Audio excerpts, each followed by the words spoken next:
volver a agradecerle a Gustavo Palmieri la invitación, la posibilidad de estar participando en este taller, el día de ayer y en el día de hoy. La mesa que viene a continuación se llama La muerte bajo custodia y la propuesta es que podamos escuchar sobre los lineamientos que hay sobre el universo de muertes bajo custodia y cuál es el sentido que tiene trabajar sobre esta temática. Hay algunas preguntas que se les hicieron llegar previamente a los expositores y tienen que ver con cómo se realiza el registro y cómo se llega a la información de este tipo de muertes. Cómo sería conveniente que recibieran esa información o cómo sería necesario o posible que se les envíe o se registren este tipo de información. O sea, ¿cuál es el mejor origen para que la información sea más confiable? Por otro lado, ¿qué información producen cada una de las instituciones en las que trabajan o a las que representan? Y eventualmente, ¿qué información y casos privilegian y por qué privilegian determinados casos? Creo que las personas que están aquí representan a diferentes instituciones y va a ser como bastante enriquecedor poder escuchar, analizar y después, como hicimos en la mesa panel de ayer, todas las personas que están aquí tendrán la oportunidad de hacer preguntas y participar. Esperemos que esa participación se limite en el tiempo. Digo, ayer ha habido quizá algunos inconvenientes porque se ha hablado mucho más del tiempo pactado, así que hoy vamos a ser más rígidos con el tiempo en la participación posterior. En esta mesa panel va a estar Dante Leguizamón, que es del Comité de Prevención de la Tortura de Paraguay, Marta Monclús, Ramiro Gual, son de la Procuración Penitenciaria, Ariel Lede, de la Comisión Provincial de la Memoria, y van a compartir minutos Germán Kexel y Jorge Benesperi, de la Defensoría General de Chubut. Va a comenzar hablando Marta y después vamos a ir cediendo la palabra. Bueno, muchas gracias por la invitación, muy buena iniciativa para trabajar en estos 2 días. Me disculpo que ayer no pude participar porque tenía otra actividad en Perdón, Marta, no lo nombré a Luciano Azán de la Defensoría General de la Nación. Va a estar al...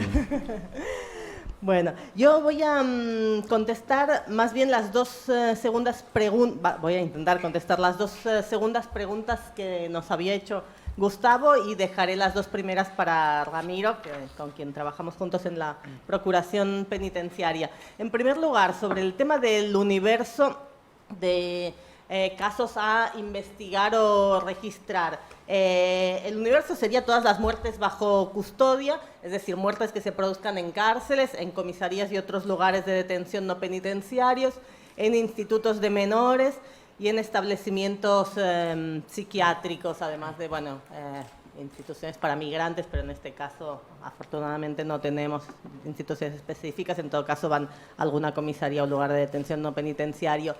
Y ahí engancho ya con la primera, la tercera, en realidad, pregunta: ¿qué información parece necesario sistematizar y aún no se ha podido? Desde la Procuración hemos trabajado con mucha profundidad, creo, el tema de registro e investigación de muertes bajo custodia en cárceles federales. No hemos podido avanzar en establecimientos psiquiátricos por ahora, en institutos de menores en algún caso sí, pero bueno, entendemos que ha habido pocos casos en órbita bajo jurisdicción federal, pero se nos podría llegar a pasar, no tenemos un trabajo sistemático, y en comisarías y otros lugares de detención tampoco tenemos un trabajo sistemático. Sí lo tenemos en cárceles. Todas las muertes bajo custodia en cualquier lugar de detención que mencioné deben ser consideradas siempre muertes potencialmente ilícitas y deben ser investigadas conforme el protocolo de Minnesota.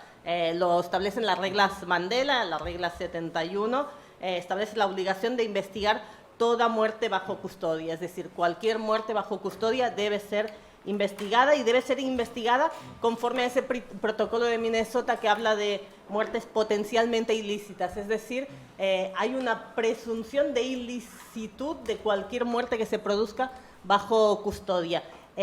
Nadie debería morir en una prisión. Si alguien muere en una prisión, esto debe ser motivo de investigación, porque no debería ocurrir. Después Ramiro se va a centrar más en distintos circunstancias de muertes, pero nuestra posición es que nadie debería morir en una prisión.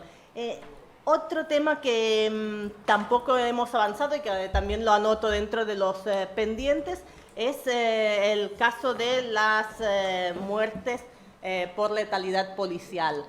No hemos podido avanzar desde la Procuración Penitenciaria todavía y creo que es un ámbito en el que es muy necesario también que los organismos que integran el Sistema Nacional de Prevención de la Tortura incursionen. En ese caso es todavía más complejo que investigar y registrar las muertes bajo custodia, porque en el caso de las muertes por letalidad policial hay que investigar la ilicitud, pero ahí puede haber grises, puede haber muchas sombras que dependan de la investigación. No es el caso en las cárceles. Digo, en las cárceles no puede haber una muerte por letalidad de las fuerzas de seguridad. Esa muerte siempre va a ser ilegítima, porque en las cárceles básicamente las personas están desarmadas, no hay armas de fuego y hay una posición de garante del servicio penitenciario. No es lo mismo con otras fuerzas de seguridad en el afuera, y por eso me parece interesante que se pueda avanzar ahí, empezando al menos por un registro que bueno, algunos organismos tienen algo en ese sentido, pero me parece que desde el Sistema Nacional de Prevención de la Tortura hay que avanzar también en los casos de letalidad policial. ¿Quién debería investigar las muertes? ¿Quién debería registrar? La justicia tiene que investigar, la justicia tiene que investigar todas las muertes, pero los organismos que integran el Sistema Nacional de Prevención de la Tortura creo que tienen un papel fundamental, tienen el papel de verificar que realmente se vaya adelante con una investigación eficaz, pueden tener un papel de contribuir a esa investigación. Después Ramiro va a contar cómo se hace desde la Procuración, pero se puede contribuir aportando versiones específicas sobre los hechos, y sobre todo creo que tienen un papel fundamental en cuanto al registro de los hechos. Los organismos del Sistema Nacional de Prevención de la Tortura tienen que registrar todas las muertes bajo tortura y letalidad policial.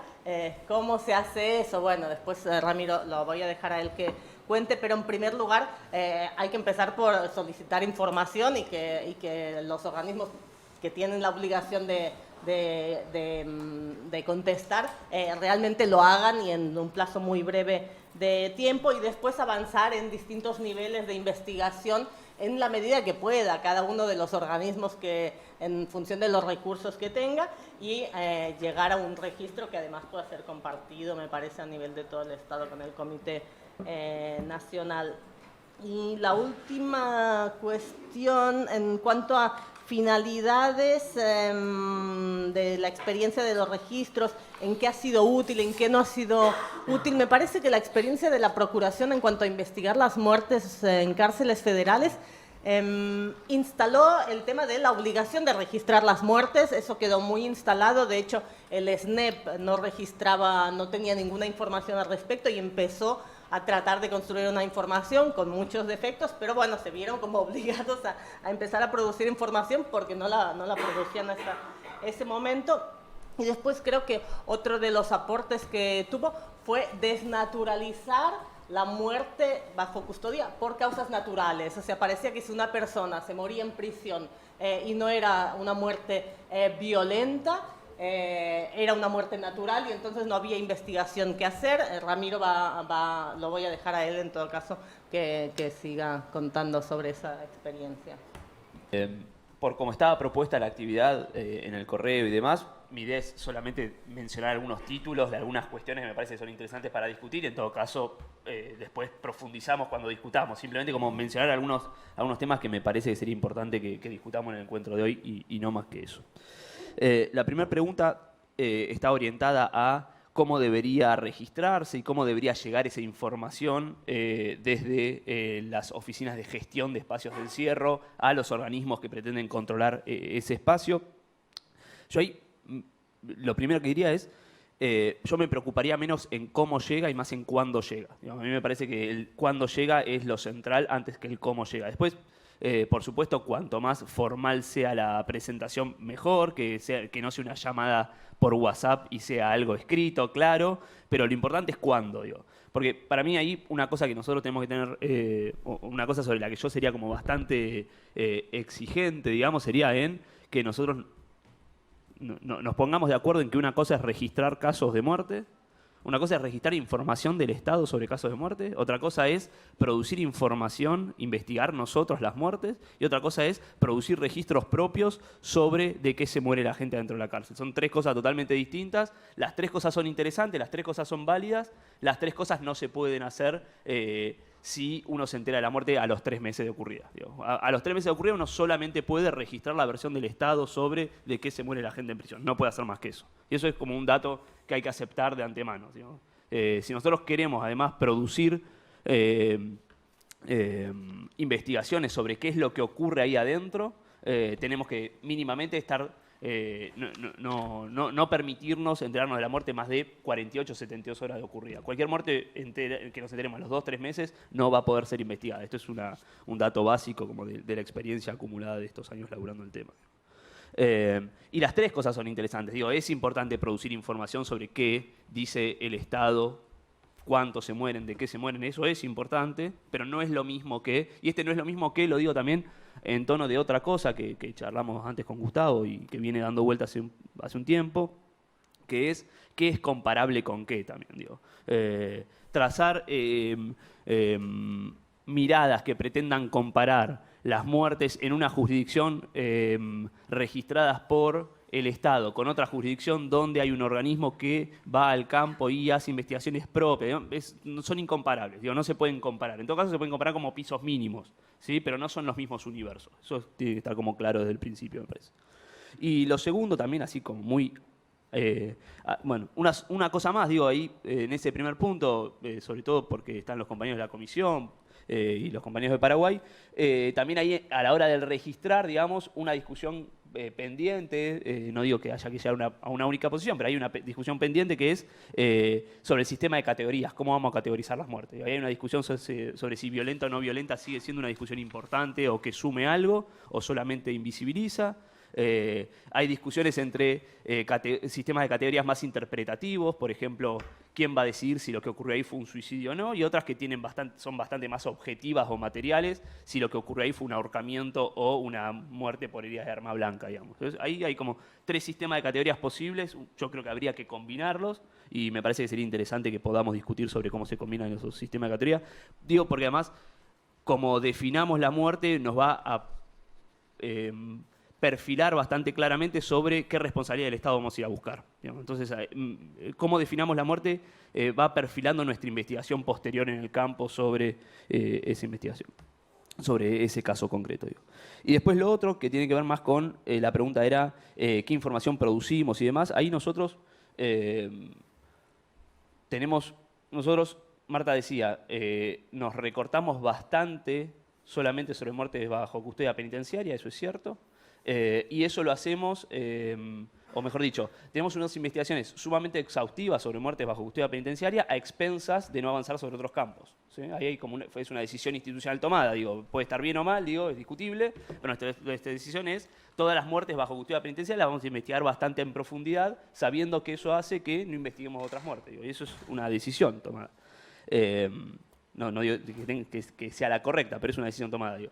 Y ahí digo, ¿qué es investigar una muerte? En nuestro caso significa, apenas nos entramos a la muerte, ir a la cárcel, recorrer el espacio, hablar en condiciones de confidencialidad con otros detenidos, hablar con la familia, construir una versión propia sobre la muerte. Eso para nosotros nos parece central, digo, que construir una versión propia que se oponga a la versión que el servicio penitenciario y la justicia van a construir, que va a ser seguramente la misma, o casi siempre la misma, casi ultramayoritariamente la misma. Digamos, poner sobre la discusión una segunda versión de la muerte que recupere las voces que la justicia nunca va a recuperar no es un dato para nosotros menor, digamos. Y eso luego se complejiza recuperando documentación administrativa, judicial, producción de informes médicos, informes de salud mental. Pero lo más importante, me parece a mí, tiene que ver con comprender que ese nivel de exhaustividad va a ser posible a veces, digamos, y eso me parece a mí, digamos, que es lo esperable, llegar a ese nivel de exhaustividad, pero que ese nivel de exhaustividad la imposibilidad de alcanzarlo no sea un limitante para empezar a trabajar, digamos. A mí me parece que hay algo así como un núcleo duro, un centro neurálgico de cosas que nosotros deberíamos hacer ante una muerte, que eso lo deberíamos hacer ante todas, y en todo caso, según las posibilidades de cada organismo, luego ir avanzando sobre otras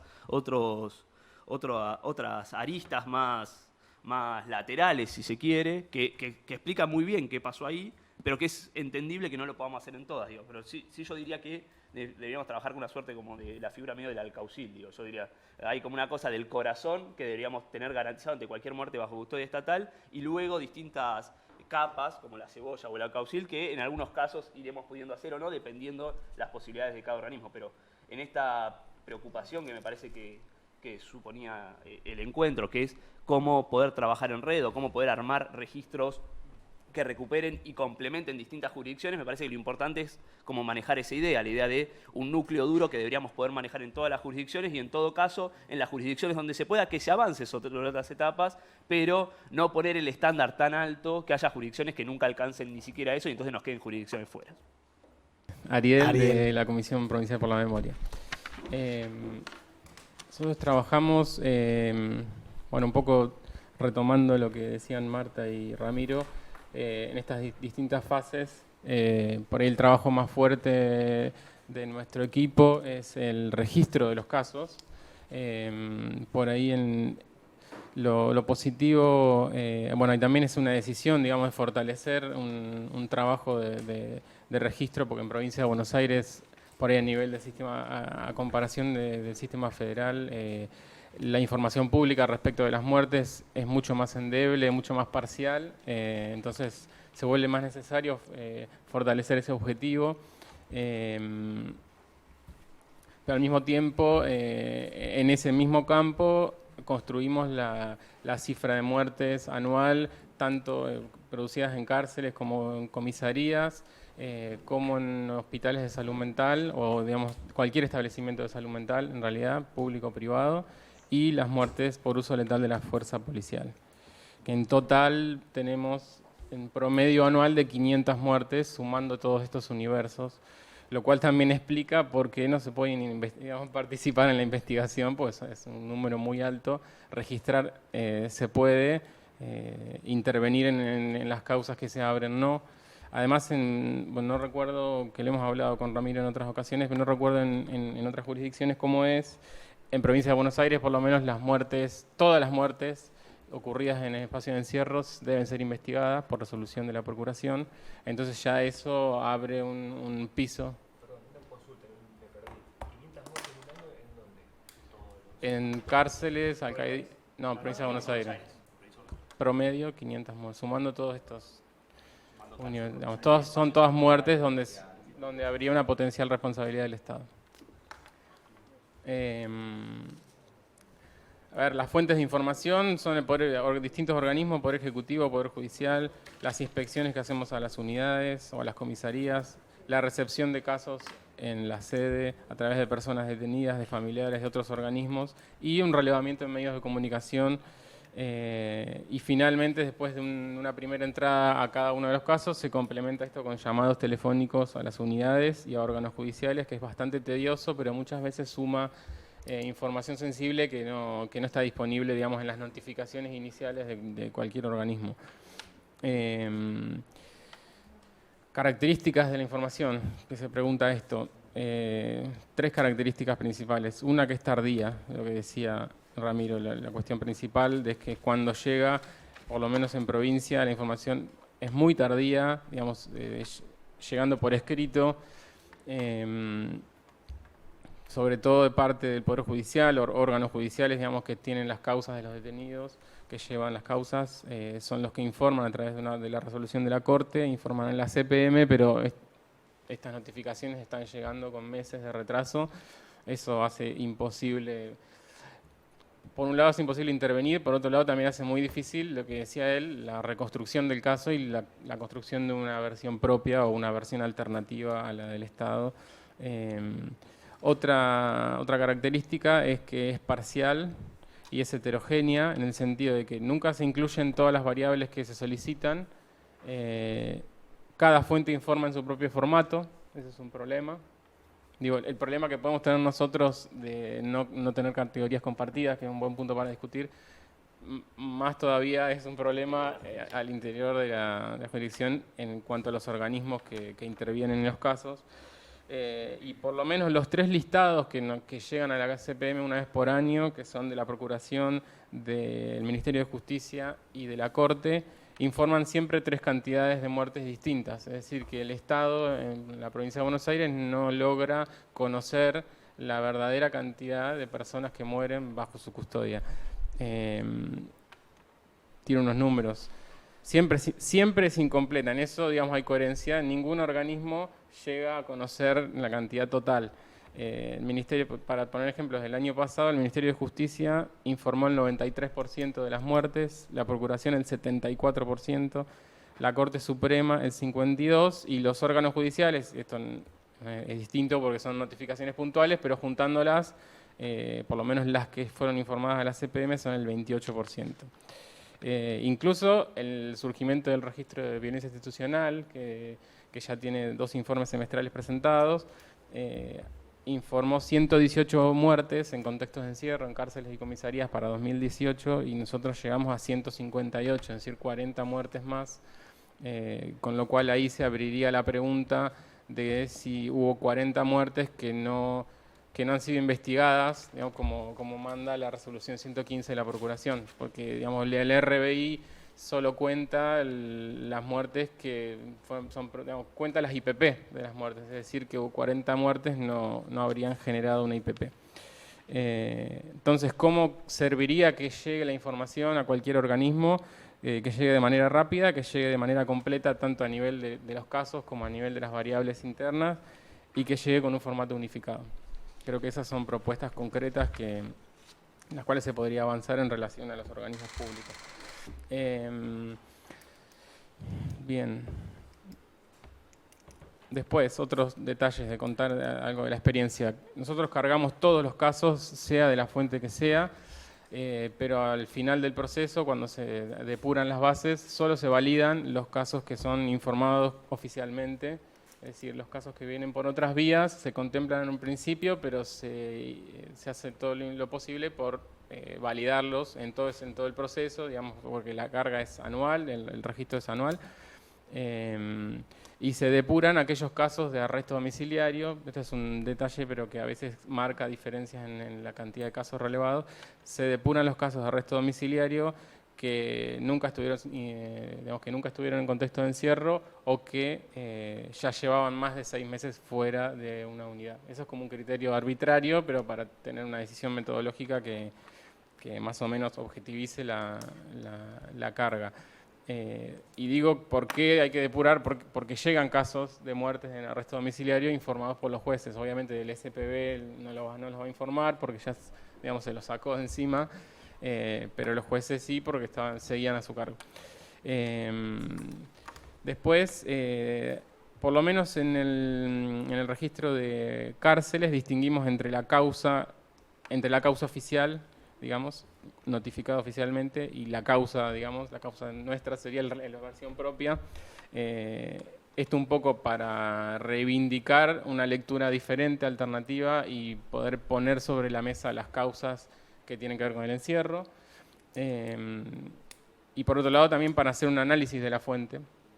Y en ese caso, por ejemplo, el año pasado, entre la primera comunicación de cada muerte y el final del registro, pudimos reducir el sin dato de un 15% a un 9%, porque la notificación en cuanto a las causas es muy vaga, y ahí hay un problema que tendríamos que charlar un poco más profundamente, porque no hay ningún certificado de defunción que cumpla con los parámetros del Ministerio de Salud de cómo certificar una muerte de parte de los médicos.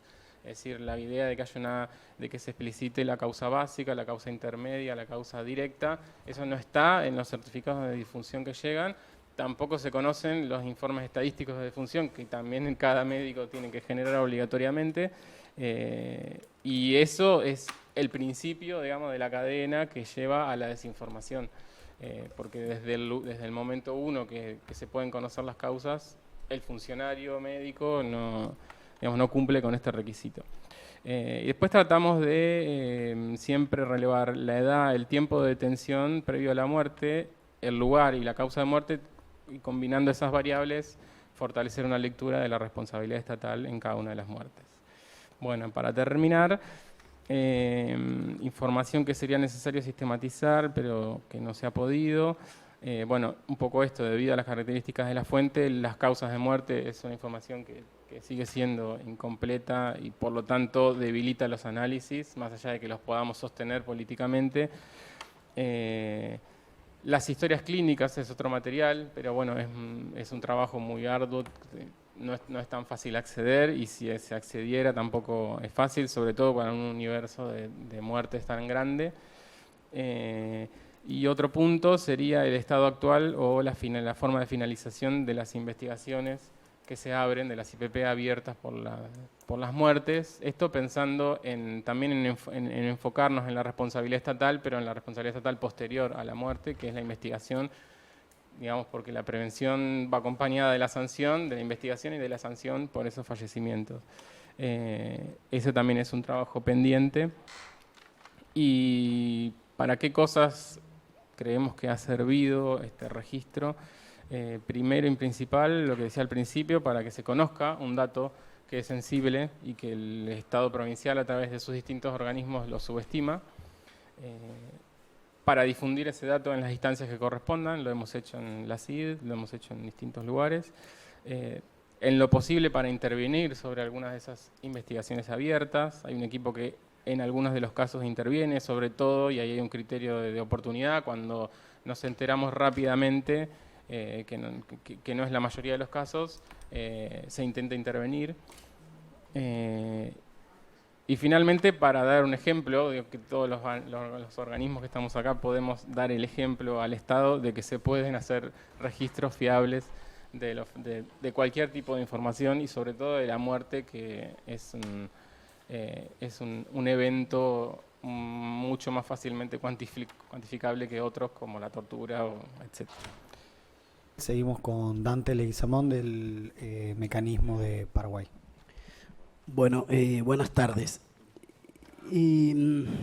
Nosotros, bueno, tomo un poquitito lo que decía Ramiro, de que el principal tema es definir objetivamente qué es lo que se quiere hacer, ¿verdad? Nosotros como mecanismo en Paraguay, cuando yo ingreso al mecanismo en el 2016, pregunto por datos de muerte y nadie tenía datos de muerte en establecimientos penitenciarios. El mecanismo tenía 3 años, el ministerio no tenía los datos, pedimos datos al Ministerio de Justicia y nos dieron una hoja casi completada a mano, digamos, y sin pensar por qué o motivos por los que murió ni había. Entonces hicimos, ¿cómo recogimos esa información? La recogimos artesanalmente. Nosotros, no sé si por suerte o por mala suerte, por suerte en realidad son pocas las cárceles, pero igual están bastante hacinadas, y recorrimos cárcel por cárcel en cada dirección judicial cuántas personas murieron en el 2013, y anotábamos, pedíamos los legajos, sacábamos fotos, verificábamos, sacábamos fotos de los legajos, de los certificados de defunción, discúlpame, de los certificados de defunción que hablabas, que tienen un problema, que está bien explicado acá en el informe, pero eso no es el tema. Verificamos en cada cárcel, en cada centro educativo, cárcel de adolescente. Ese era uno de los objetivos. Primero, registrar, ver eso. El segundo objetivo era discutir un poco lo que decía un poco Marta.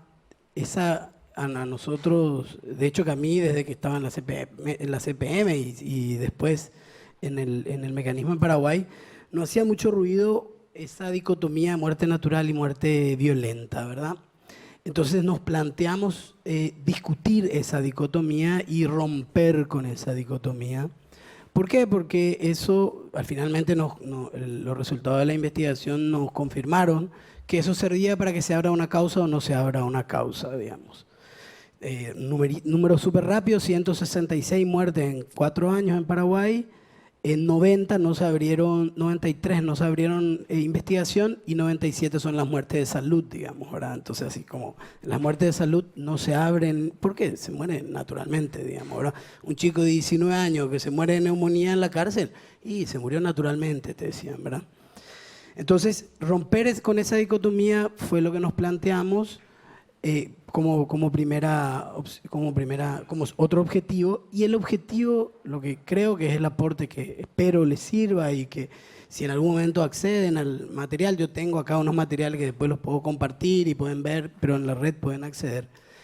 Nosotros construimos, también lo que decía Ramiro, construimos 6 categorías para analizar las muertes en custodia. 6 categorías a partir de esto también que se decía, que la muerte en custodia es una muerte potencialmente ilícita, donde la responsabilidad del Estado es superior, y clasificamos con la información no buena, incompleta, con la información que teníamos, clasificamos todas las muertes en esas 6 categorías, y en 7 fueron inclasificables, digamos, porque no teníamos los datos. Sin embargo, en las 159 restantes sí. Y las categorías básicamente son todas en clave de responsabilidad del Estado, digamos. Omisión en la posición de garante frente al derecho a la salud, omisión en la posición de garante en las medidas de seguridad preventivas en caso de violencia entre personas privadas de libertad, omisión en la posición de garante en la prevención de siniestros, uso de la fuerza letal por parte de agentes penitenciarios, omisión en la posición de garante frente a situaciones de huelga de hambre y omisión en la posición de garante ante suicidios. O sea, lo que nosotros dijimos, de alguna manera, es, tratamos, entre comillas, también tratar de convencer a las autoridades paraguayas, que hoy podemos decir que sí están convencidas que tienen que investigar en todos los casos. Hasta antes de esta publicación no se investigaban y no les interesaba investigar. Ahora ya hay un compromiso del fiscal general adjunto de Derechos Humanos, de la Dirección de Derechos Humanos del Ministerio Público, de elaborar una normativa interna que obliga a investigar en todos los casos. La idea era justamente instalar, primero, la necesidad de investigación en todos los casos, y segundo, bajo estas categorías, de alguna manera, tirándole o dándole la presunción de culpabilidad y todo, si se quiere, al Estado, ¿verdad? Creo que ese es a lo mejor el aporte que podría ser analizado. Yo de hecho que ya compartí con mucha gente y ya recibimos comentarios de otros lugares, pero creo que ese es un aporte interesante de nuestro informe. No voy a hablar de los datos. Y lo otro que hicimos, porque esa fue la primera parte, registro, categorización, y lo otro que hicimos también, porque somos chiquitos y somos pocos, es seleccionar. Primero pedimos informes sobre las 166 muertes al Ministerio Público y nos dijo que había solamente 70 causas abiertas, ¿verdad? Entonces ahí ya había 90 causas, no se abrieron, 93. Y lo segundo, seleccionamos 28 investigaciones de ese restante de 70 causas. Seleccionamos, 70 muertes, pero 28 investigaciones que no son 28 muertes, porque hay causas donde había más de una muerte. Seleccionamos las investigaciones y verificamos. Fuimos a la fiscalía, pedimos la causa y qué sé yo, y de vuelta encontramos tres tipos de investigación. Bueno, 3 tipos de categorías, podríamos decir. Uno, las muertes en las que no se abre investigación, que son las que les dije. Las otras son muertes en las que se abre formalmente la investigación, pero no se hace nada. Un suicidio, por ejemplo, se informa, se abre la investigación, pero nadie investiga nada. O directamente se desestima. o se pierde la carpeta en una unidad se perdió la carpeta, ¿verdad? El otro tipo de muertes son las que efectivamente se abren las causas, se investigan y se sancionan. No creo que sea tan difícil imaginar a quiénes se les sanciona, ¿verdad? A las personas privadas de libertad, ¿verdad?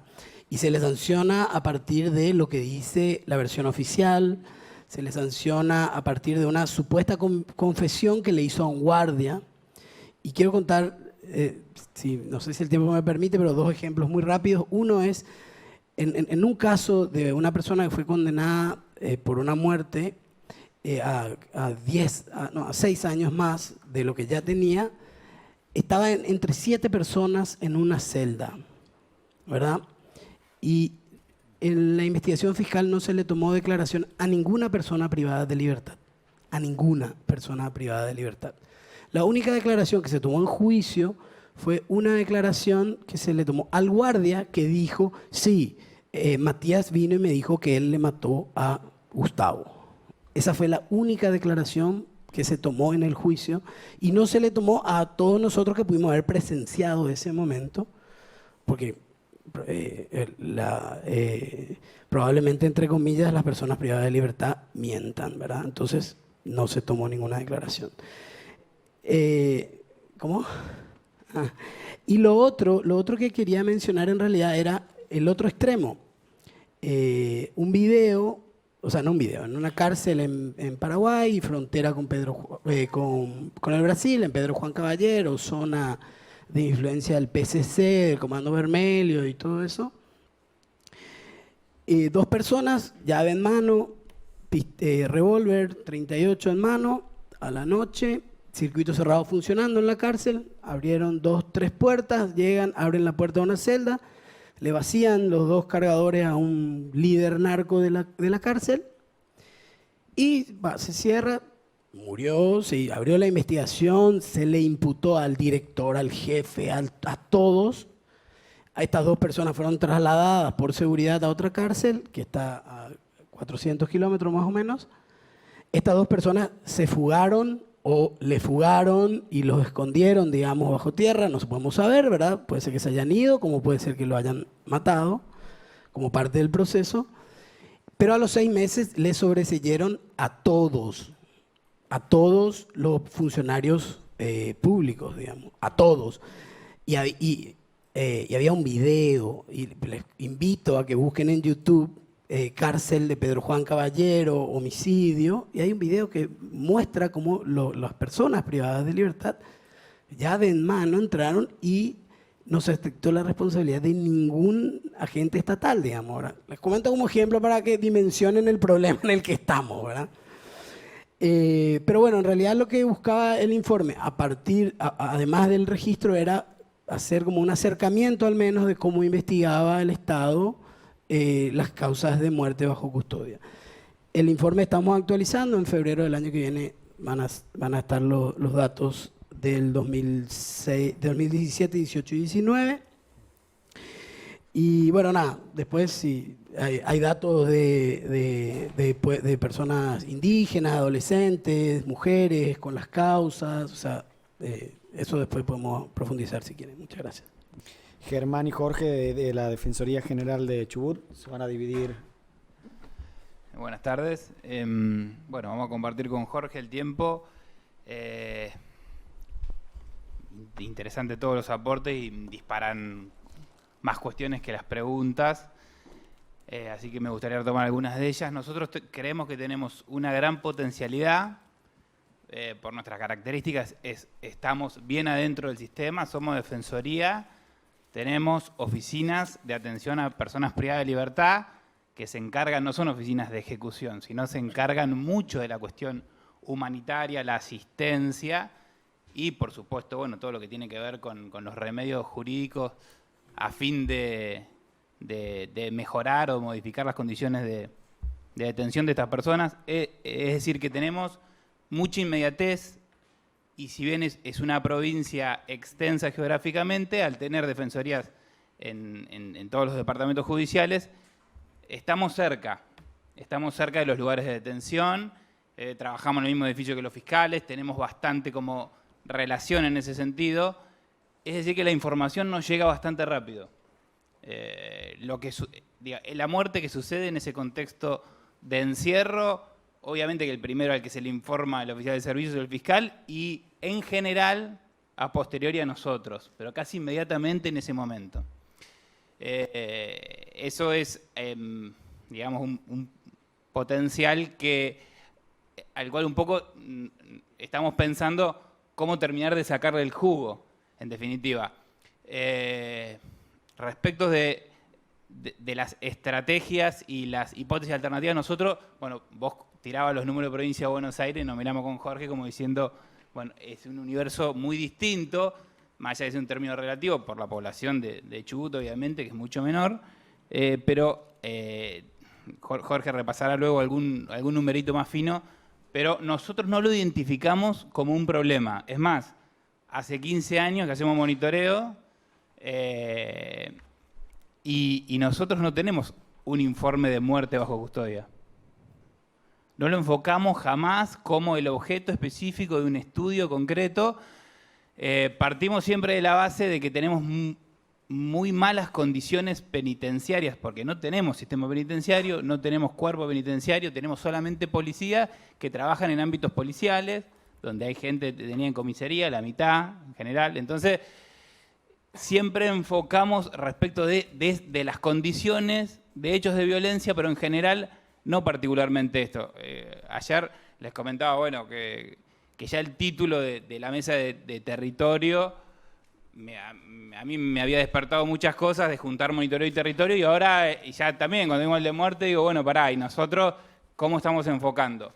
Y ahí aparece sí una dimensión que venimos conversando con Jorge y que nos preocupa y que nos cuesta terminar de entrarle, que un poco los ejemplos que tiraba Dante me parece que están buenísimos, esto de empezar a discutir lo que vienen estos conceptos dados de muertes naturales y estas cuestiones, y en general sí tenemos episodios de algunas de las tipologías de muertes por omisión, en relación a las responsabilidades por custodia. Ahí sí nos aparecen fenómenos que si bien cuantitativamente no parecen relevantes, respecto de esas cuestiones tenemos mucho para afinar en relación a cómo llevar adelante ese tipo de investigaciones, y hay una pregunta que ya la dejo instalada a Dante o a los chicos que hablaron antes por ahí es, bueno, ¿y qué?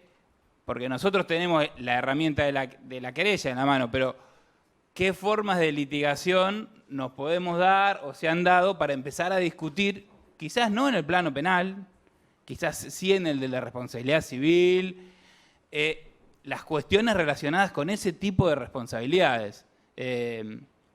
Respecto a la estrategia en el plano penal, nosotros partimos de la base de que la querella es una linda herramienta, pero si yo me puedo sentar en el despacho del fiscal y hacerle el laburo, en general nos da bastante más resultado que trabajar en...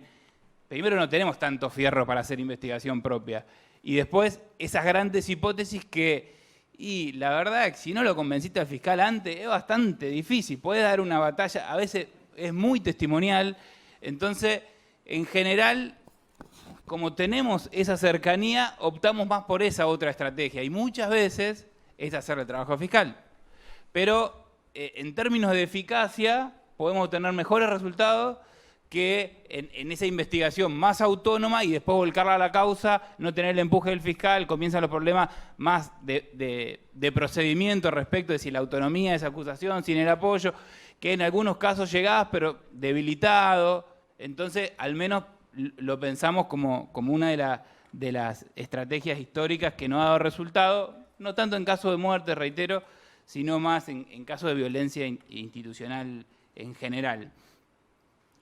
Bueno, básicamente eso, y le paso a Jorge para que complemente un poco.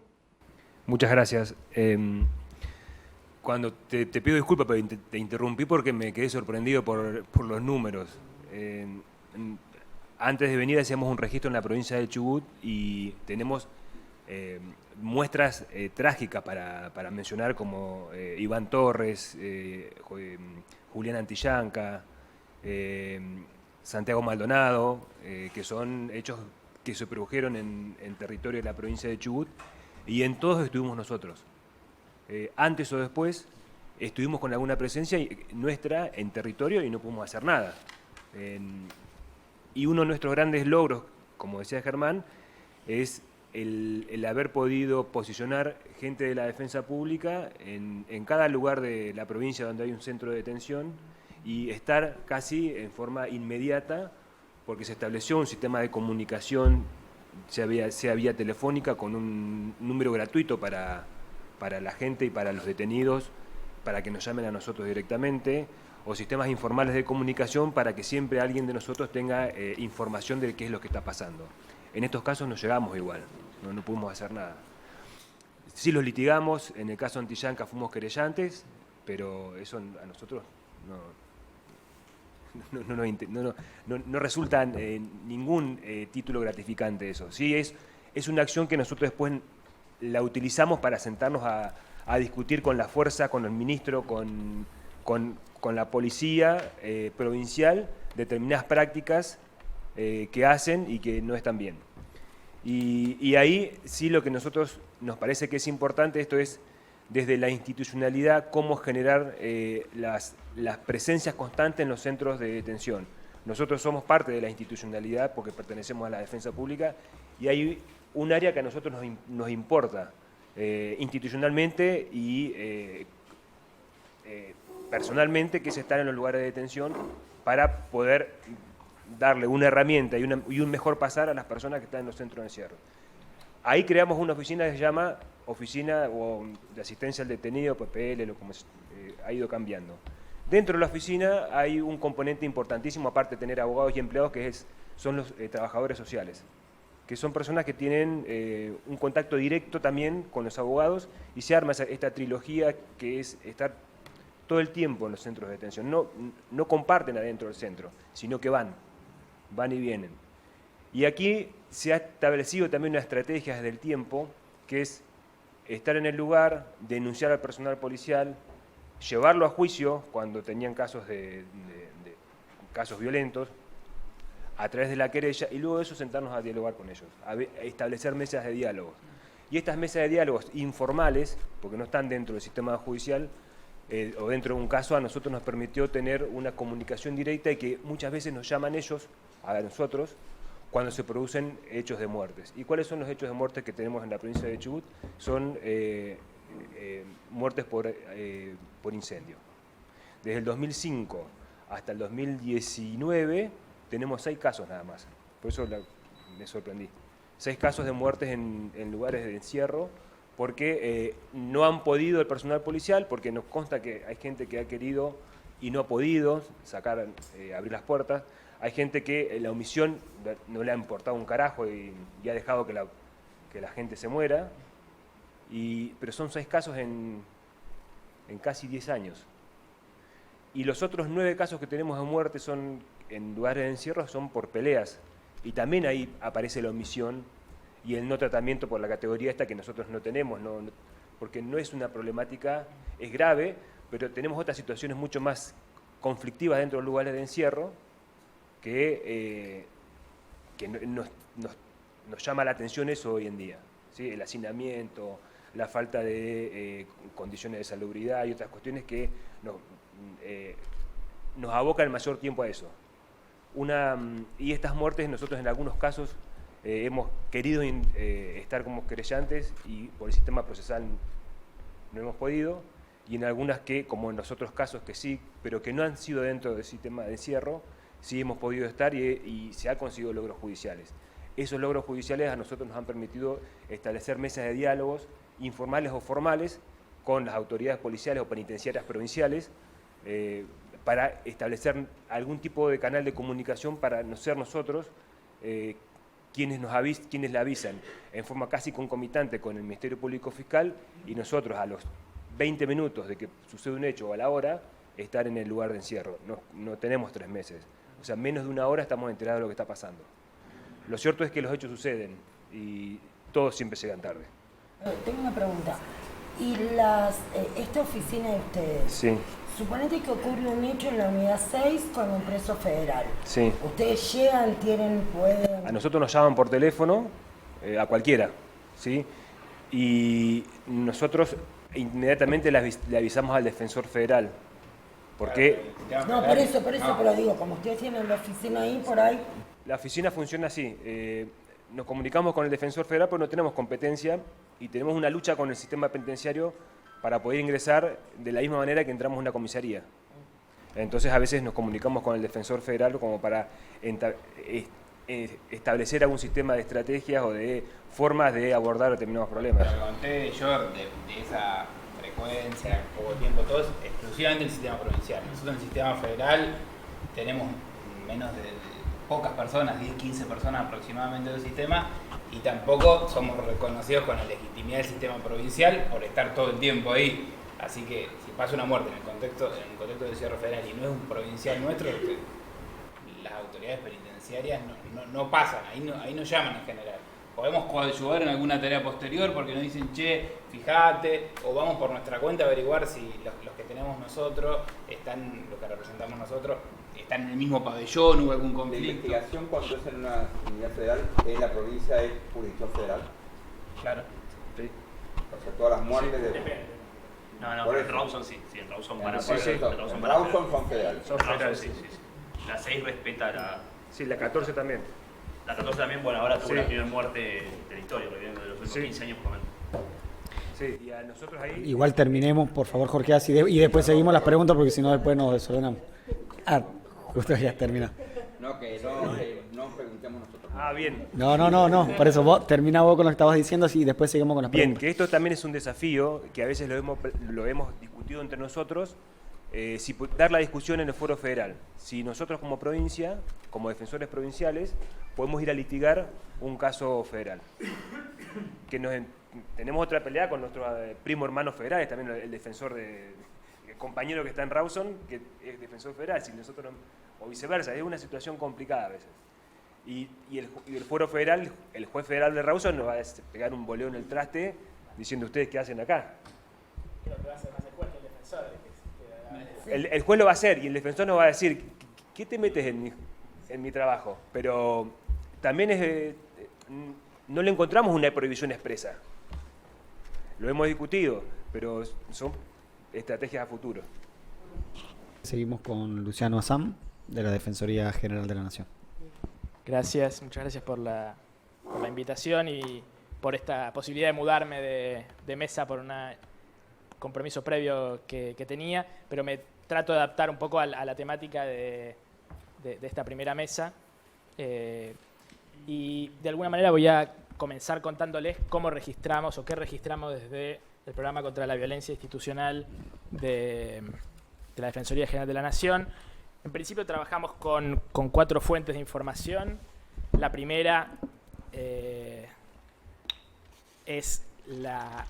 básicamente está basada en una resolución de la Defensora General de hace unos años que instruyó a todos los defensores federales a informarle al programa de toda muerte de sus asistidos en encierro. Entonces esa es, si se quiere, la fuente de información más institucionalizada, que es la interna. Pero la verdad es que no es la única.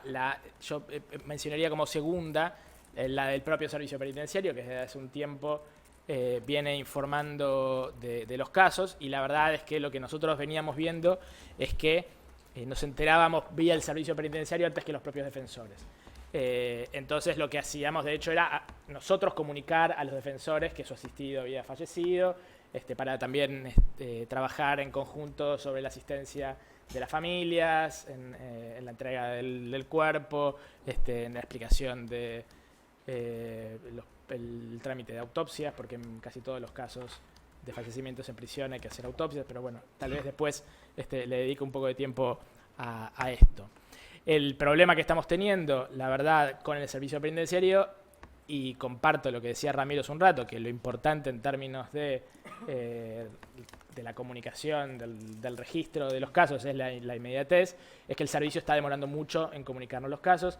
De hecho, justamente como nosotros nos manejamos con 4 fuentes de información, lo que hacemos cada vez que nos enteramos por una vía distinta al servicio penitenciario, le decimos, nos enteramos de este fallecimiento, queremos la confirmación, la información oficial de parte del del sistema, de la propia administración, también como una manera de demostrarles, nosotros nos estamos enterando, aunque ustedes lo demoren intencionalmente o por alguna otra cuestión, sepan que nosotros nos enteramos, que igual les vamos a estar molestando y les exigimos que nos manden la información. Nos informan por mail.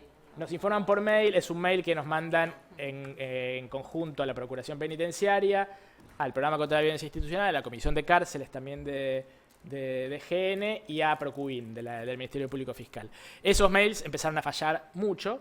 Curiosamente, una hipótesis temporal que uno puede plantear es que de alguna manera digamos, uno lo podría ligar temporalmente a la emergencia penitenciaria, en el proceso de la emergencia penitenciaria. Yo alguna vez sospeché que frente a una reunión de la mesa que iba a ser en esa semana, la muerte de esa semana no fueron comunicadas. Es una hipótesis, no tengo, digamos, cómo comprobarlo, pero, digamos, en términos fácticos sucedía. Ahora parece estar, digamos, hubo algún que otro comunicación de esta semana que volvió a aparecer, pero estamos teniendo problemas en términos de cuándo estamos recibiendo por parte del servicio estas comunicaciones, un tema que nos preocupa mucho.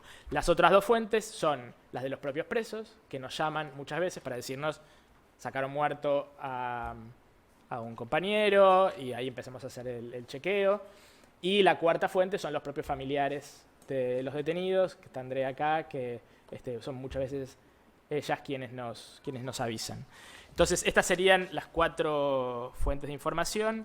Nosotros creemos que tenemos esta información universal, es decir, que no tenemos cifra negra en el Servicio Penitenciario Federal. Nosotros también registramos fallecimientos en vía pública por parte de fuerzas de seguridad, pero ahí no tenemos un registro universal, ni tampoco hasta ahora hemos tenido la pretensión de hacerlo. No es que si vemos una noticia nosotros lo registramos, sino que nos manejamos con quien nos requiere, digamos, quien nos envía información, cuando la información entra de manera formal al programa. O sea, nunca nos hemos planteado un registro universal hasta ahora, por cuestión de prioridades hasta este momento. Pero sí trabajamos mucho el tema de vía pública, pero más bien, diría yo, a demanda. Alguna información, porque también es interesante ver qué sale de este registro, muy brevemente, como para poner sobre la mesa.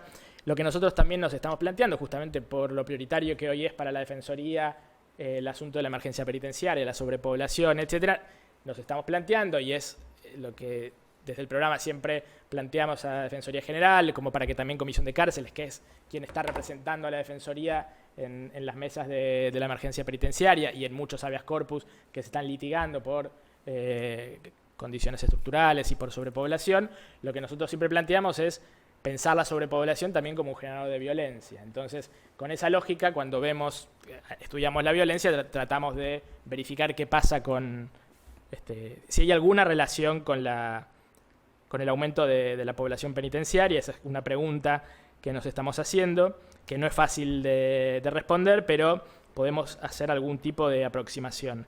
De hecho, cuando uno ve las líneas temporales, comparando aumento de población penitenciaria y aumento de muertes, es mucho más difícil compararlo con torturas, malos tratos, otras formas de violencia institucional en instituciones de encierro, porque ahí uno tiene mucho más problema en términos de universalidad. Entonces dependemos mucho más de la dinámica de las fuentes de información, etcétera. O sea, con las muertes tenemos la certeza de que tenemos todos los casos y entonces metodológicamente es más fácil de trabajarlo. Entonces, uno cuando ve en los últimos 5 años, uno ve una progresión relativamente similar en términos de aumento de la población penitenciaria y aumento de muertes en las cárceles. Ahora bien, si uno va al dato fino de año por año, en este año que está por terminar, por ejemplo, tenemos un aumento de la población penitenciaria de 7.8 hasta ahora, y de fallecimientos de 9.5. Entonces lo que estamos viendo también es que no van necesariamente iguales, sino que este año subió más, si se quiere, la conflictividad, la violencia en términos muerte que la propia el aumento de la población penitenciaria. El año anterior, 2018, no fue así. De hecho, las muertes se habían mantenido igual que el año previo, en 42 muertes. Este año fueron 46 muertes hasta ahora, con lo que nos queda un mes y medio, con lo que uno, extrapolando, podría llegar a un incremento aún mayor. El año pasado aumentó 12,6% de la población penitenciaria y solamente se mantuvo estable la cantidad de fallecimientos. Pero sí, en 2017, ahí fue un año parecido a este, donde, incluso peor, porque la población penitenciaria aumentó el 8,14% y los fallecimientos el 16,66%, es decir, el doble. Entonces ahí uno ve un distanciamiento en estas dos líneas, si uno las quisiera comparar. También hicimos el ejercicio de ver la tasa de muertes por cantidad de internos en el sistema penitenciario federal, y la verdad es que es escalofriante. O sea, uno no la suele ver porque estamos en la dinámica, pero este año, en lo que va del año, por cada 313 internos falleció uno. Es escalofriante. O sea, si uno lo compara, obviamente, con el exterior, es claramente incomparable. Esto muchas veces se ha hecho el ejercicio de comparación, pero digamos, cuando uno ve el número concreto, es tremendo. Y en 2017 fue todavía peor, fue de 282. Es decir, cada 282, que fue, digamos, de los últimos años uno de los peores. Bueno, el 2012 fue el peor año de los últimos, donde hubo ahí una gran conflictividad en el Servicio Penitenciario Federal. Pero en 2017, 282, o sea, un fallecido cada 282 internos.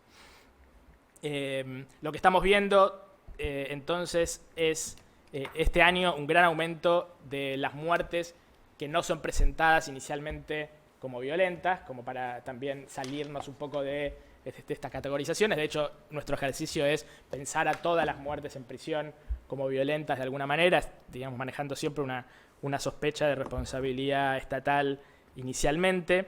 Y de hecho, de esos casos estamos tratando de trabajar, investigarlos, prestarles mucha atención, porque en muchos vemos graves circunstancias de desatención de la salud. Y ahí también volvemos a tratar de problematizar este problema de desatenciones a la salud en el servicio penitenciario, lógicamente con el problema de la sobrepoblación, y de alguna forma la hipótesis que manejamos es como una suerte del colapso del sistema de salud del servicio penitenciario.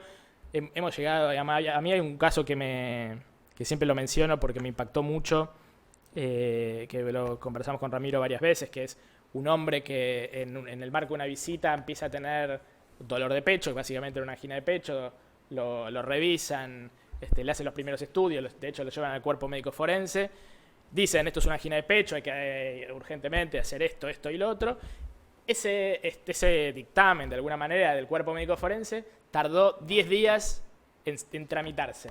Y obviamente antes de que se le hiciera el estudio del o sea, una angina de pecho es un preinfarto. El hombre estaba teniendo un preinfarto y el sistema penitenciario, con, me parece a mí, grave responsabilidad y del cuerpo médico forense, tardó judicial penitenciario. Por eso hablo del cuerpo médico en este caso.